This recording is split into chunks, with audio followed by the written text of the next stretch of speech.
Semi tussar സിൽക്കിൽ printed ആയിട്ട് വരുന്ന സൽവാർ സെറ്റിൻ്റെ കളക്ഷനാണ് ഈ വീഡിയോയിൽ കാണുന്നത്. 2 കളേഴ്സിലാണ് നമുക്കിത് അവൈലബിൾ ആയിട്ടുള്ളത്. ഫസ്റ്റ് നമ്മൾ കാണുന്ന നല്ലൊരു ഗ്രീനും ഒരു മസ്റ്റർഡ് യെല്ലോ കളറിലും കൂടിയാണ് ഇതിൻ്റെ കോമ്പിനേഷൻ വരുന്നത്. നമുക്ക് ചെറിയൊരു വീവിങ് പാറ്റേൺ പോലെ വരുന്നുണ്ട്. പിന്നെ ഫുൾ പ്രിൻറ്റഡ് ആയിരിക്കും.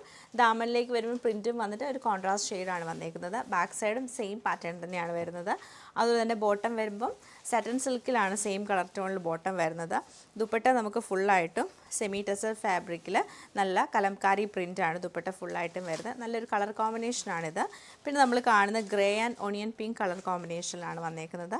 സെയിം പാറ്റേൺ തന്നെ ടോപ്പ് വന്നിട്ട് സാറ്റൻ സിൽക്കിൻ്റെ ബോട്ടോ. ദുപ്പട്ട നമുക്ക് വരുമ്പോൾ ഇങ്ങനെയാണ് ദുപ്പട്ടയുടെ ആ ഒരു പാറ്റേൺ വന്നേക്കുന്നത്. അപ്പോൾ ഇതിൻ്റെ രണ്ടിൻ്റെയും കളക്ഷൻ നമുക്ക് ഓരോന്നായിട്ട് കണ്ടുനോക്കാം. എങ്ങനെയാണ് ഇതിൻ്റെ ഒരു ഔട്ട്ലുക്ക് വന്നേക്കുന്നത്? ടോപ്പ് നമുക്ക് നല്ലൊരു ഗ്രീൻ കളറിൽ ഫുൾ ഒരു ബേജ് കളറുള്ള പ്രിൻറ്റും, ദുപ്പട്ട ഫുള്ളായിട്ടും യെല്ലോയിൽ മിക്സഡ് കളറിലുള്ള പ്രിൻ്റാണ് വന്നേക്കുന്നത്. കലംകാരി പ്രിൻറ്റ്. ബോട്ടം സാറ്റൻ സിൽക്കിൻ്റെ ബോട്ടം ആണ് പെയർ ചെയ്തേക്കുന്നത്. ഇത് നമുക്ക് നല്ലൊരു grey and onion pink colour കോമ്പിനേഷനിലാണ് വന്നേക്കുന്നത്.